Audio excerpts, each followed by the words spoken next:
a road that runs through the heart of the Amazon rainforest.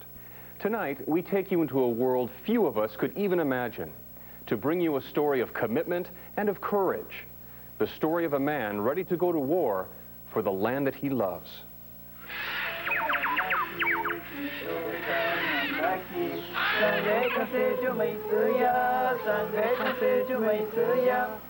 Our whole way of life is based on this forest.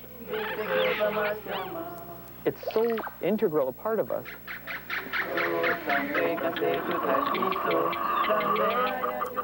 Sometimes you have to have something endangered before you really realize the depth to which you appreciate it. Randy Borman lives in another world. To get there, you must cross the Andes Mountains and then cruise down Ecuador's Agua Rico River for 100 miles into the heart of the Amazon rainforest until you reach the Cofan Indian village of Zabalo. My life is here. My friends are here. My whole world is here. This is home.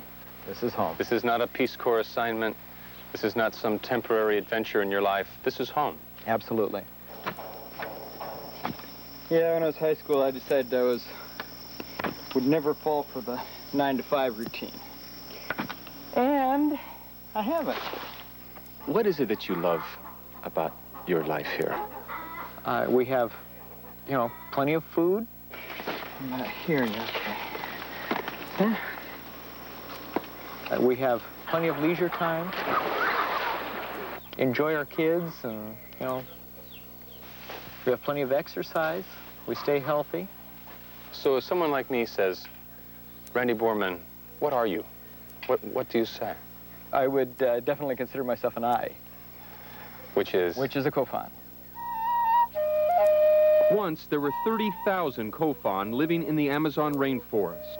In the 16th century, Spanish conquistadors came to the jungle looking for gold and left behind the colonist plague, smallpox. Today, fewer than 700 Cofan remain. Randy Borman is one of them.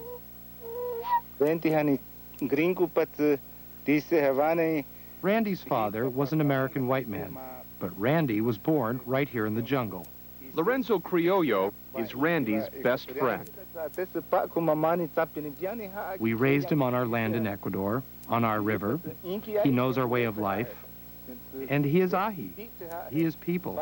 He is a Cofan. It wasn't a big thing for me to decide that I was a Cofan or not a Cofan. It was a very, very natural process that developed. Randy was born in the Cofan village of Dureno. His parents were American missionaries, sent there to develop a written language for the tribe. While the Bormans taught the Bible to the Cofan taught the ways of the jungle to their son. He very soon got acquainted with the Cofan kids, and they were using their blowguns, and so pretty soon Randy was out there and becoming very adept with the blowgun. By 12, I was already thoroughly committed to going out in the woods every chance I could get, every chance my parents would let me. And at the same time, Randy was getting a Western education in the missionary school. I had constantly a foot in both worlds. Caught between cultures, he tried to step away from the forest, enrolling at Michigan State University. I remember him writing one time, but he said, well, he found a tree where he could climb up and just sit up on the branch and think things over. I think when he was in the U.S. that he felt, sort of like a fish out of water, you might say. After just 1 year, he was back on the Agua Rico River, back home. These people know me. They've seen me from the time I was a kid. It was this ultimate acceptance as a person. Was there a moment where you walked to the riverside or looked up at the stars or whatever that moment could have been and said, I am Cofan. This will be my life? No. Nothing dramatic like that? Nothing dramatic. It was already there. Something that actually comes across as a more dramatic moment would be marrying Amelia. On There is a very, very strong companionship that we have that I had never found with anybody else. What did your parents think when they learned that you had fallen in love with Randy? Well, they said the world must be coming to an end when our daughter decides to marry a gringo. But he turned out to be a good husband. This is macaw catfish, we call it.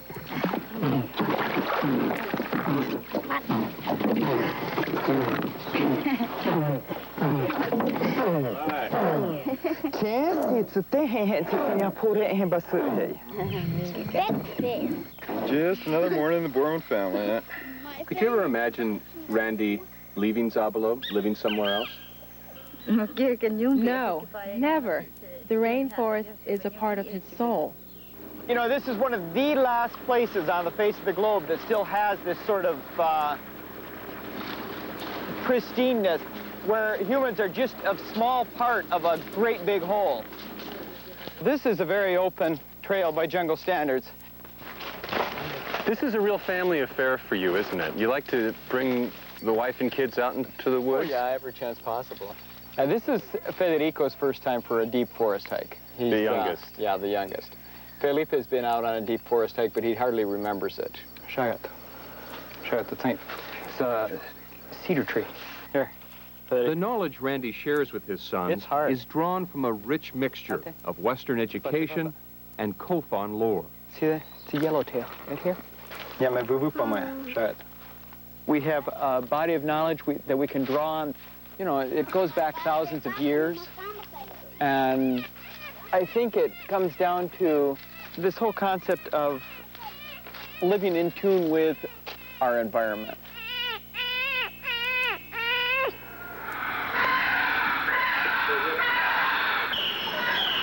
You know that as long as there is this forest, you're able to make it. It's our supermarket, literally. And we've got something for everything out here. And does it have some magic for you? I don't know. I don't think magic's the right word, but there's a level of balance, of beauty,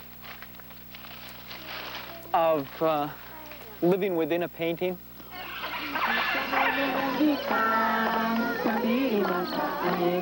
We've shown you Randy's relationship to his surroundings. But what about his relationship to the people?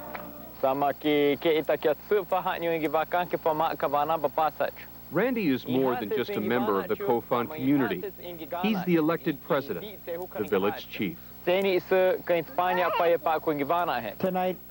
is the last night of my time as president.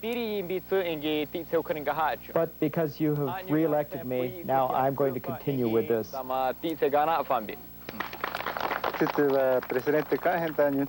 The color of his skin just doesn't matter to us. What matters is that he knows the ways of the outside world, and he knows our ways. We are happy with his leadership. Our fate is tied to his. What do you do as a chief? What's your job description? You know, the white men have had this confusion ever since they hit the New World. They haven't been able to figure out what a chief is really there doing, you know, and they still haven't. The chief figures in Cofan history have been people who provided something for their group, some reason why people gathered around them. Randy is, in fact, Zabalo's founding father. 10 years ago, with the other Cofan villages in a state of decline, he set out to build a new community on unspoiled tribal land. The 25 families who followed him are here by choice, here because they share his vision of a new Cofan village, where the old traditions and skills can be passed on to a new generation. Today, the people of Zabalo are the last defenders of a culture on the edge of extinction. For the other tribal villages are fighting a losing battle against a relentless enemy. 100 miles up the river, a booming oil industry is destroying the rainforest around Randy's hometown of Doreno and destroying a way of life in the process. We know who the enemy is. There's this whole movement, this whole Western movement that is out there just gobbling up those resources and doesn't care if, you know, a little area gets trashed, if a bunch of Indians gets trashed. Hey, you know, we're down here. We don't have any farther we can go. But now, civilization's sharp edge is approaching Zabalow's doorstep, and the chief must prepare for war. We're not out to save the whole rainforest. We're not out to save the world. What we're out to save is our piece of land. I think I have every right to take my group into battle against anything and everything that threatens our piece of land here. You've just seen the beginning of Randy Borman's incredible journey. When we come back, that odyssey continues as we follow Randy into war.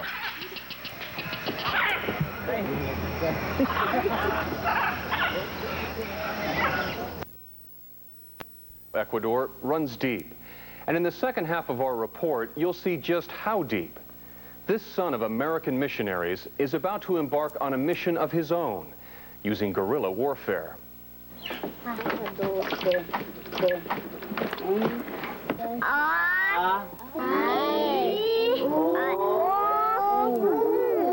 By all appearances, Zabalo is a thriving, you might even say idyllic community.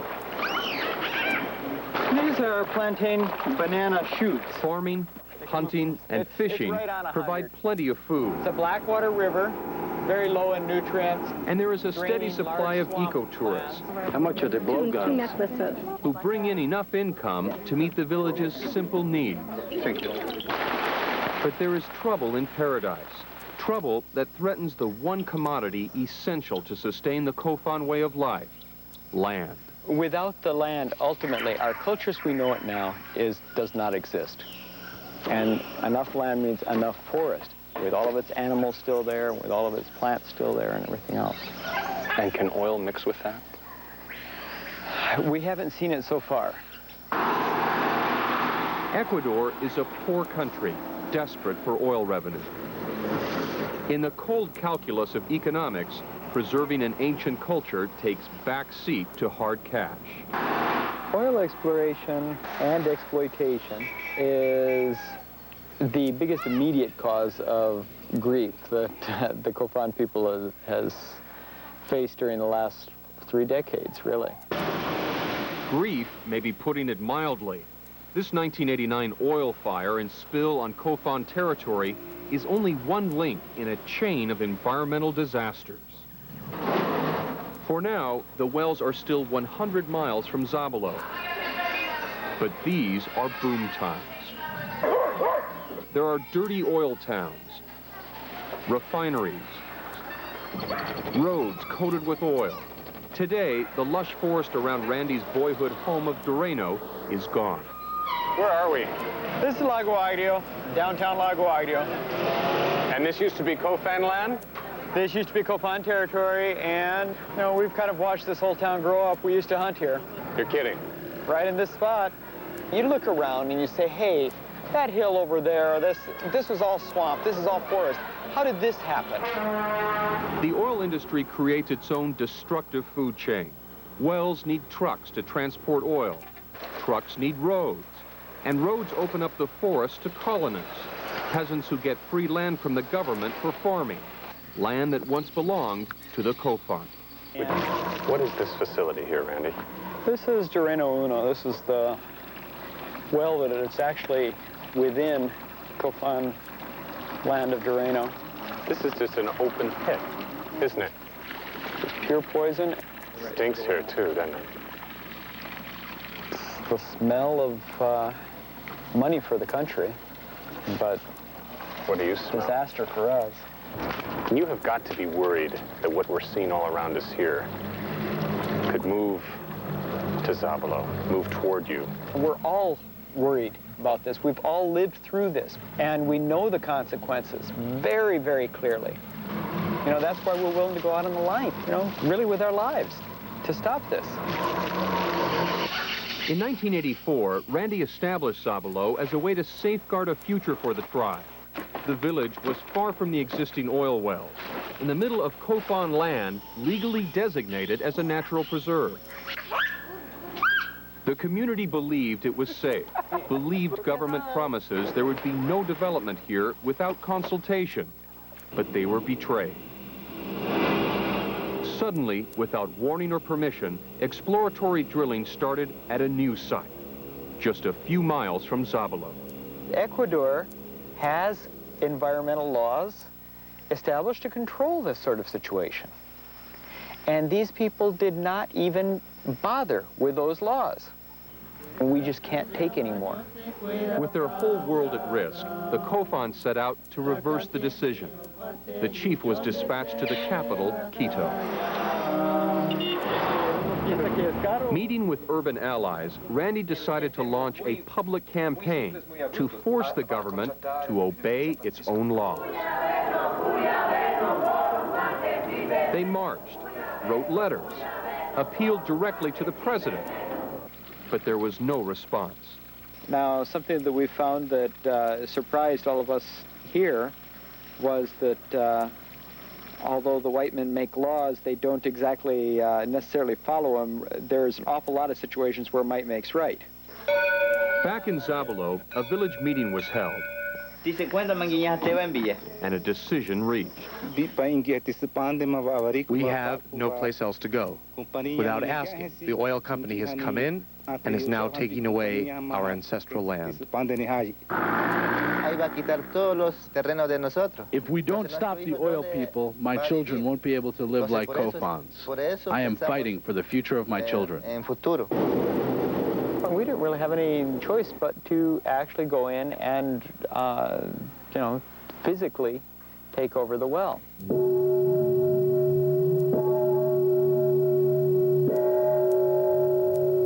The time had come for the Cofan to take matters into their own hands. As we see on home video, Randy led a small band of men and women through dense jungle to the well site. No one knew what to expect, if the oil workers had weapons, if blood would be shed. We're fighting for our medicines, for our wildlife. We're fighting for the forest in which we live. Armed with spears, they entered the site with military precision. We had different people assigned to different duties. We had people assigned to the radios. We had people assigned to the engines, you know, to find out where the power for the whole thing was coming from. In a matter of minutes, the well was under Cofan control. How did the workers react? Did some jaws drop open? I think there was a little bit of fear that, you know, some of the spears might come towards them. But the Cofans do not have a history of violence. The Cofans have never speared anybody. Negotiations with the site manager began immediately. I was mainly interested in getting him to realize the justice of our claims and the injustice of his operation. And we accomplished that. I have a group of 60 Cofan at the well. They want a delegation, a high-level delegation, to come down here. Until then, they are not permitting me to continue. I'm going to stop the operation. It seemed an easy victory for the Cofan, perhaps too easy. When the delegation arrived, the chief negotiator was an indignant army colonel with armed soldiers ready for a fight, but not prepared for a gringo chief. Listen, you are an American, and I'm asking you, do Americans allow us to come to your country and decide your fate? I will only talk to someone who is a native, someone with the authority to decide matters that affect the Cofan people. What happened next was a defining moment for Randy and the tribe. Hey, listen, he is a native. He was born here in Ecuador. You don't even speak our language. He speaks it fluently. He is a Cofan, and he speaks for all of us. Suddenly, the army and oil company were facing Cofans armed with a new weapon, Randy Borman. You're the one who is prepared to do battle with the other culture intellectually. Well, I'm the one who knows enough about that other culture to be able to do battle.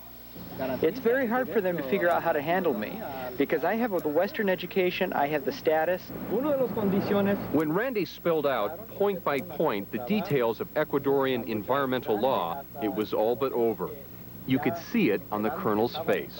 One of the first things I said to the group at the well itself was that, hey, listen, we're here because we are within our legal rights, and you guys had better take us seriously because we're going to do this. Every time, if you have an oil spill, your operation is past tense. Sorry. The drilling stopped. The next day, senior oil officials flew into Zabalo and agreed to the essential demand. No more drilling without consultation. The signed treaty was an historic victory for the Cofan. I think the most important message was that the days when an oil company can just go in and do what it feels like, in spite of laws, regulations, the day of that is over. The Amazon version of David and Goliath captured headlines and the imagination of the Ecuadorian people. But the victory has made some very powerful people very mad. There have been threats. Have you talked to your family about the potential that something could happen to you? We're very aware of it. There's nothing we can do about it. You know, we're at the level of survival. We're not, you know, I'm not setting myself up to be a martyr. That's the last thing I want to be. But I guess this is the point where you can talk about laying down your life for something. If your life without that is meaningless, then it's worth laying down your life for.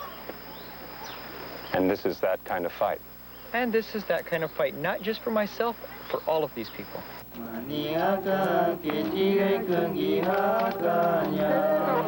Randy and the people of Zabalo know this is only a single victory in a long war. The government plans more exploration, and it remains to be seen if the Cofan will be able to save this small part of the Amazon for their children. This is why we have fought so hard for the land, because that land base is so essential to our culture. That is our classroom, that is our road system, that is our world.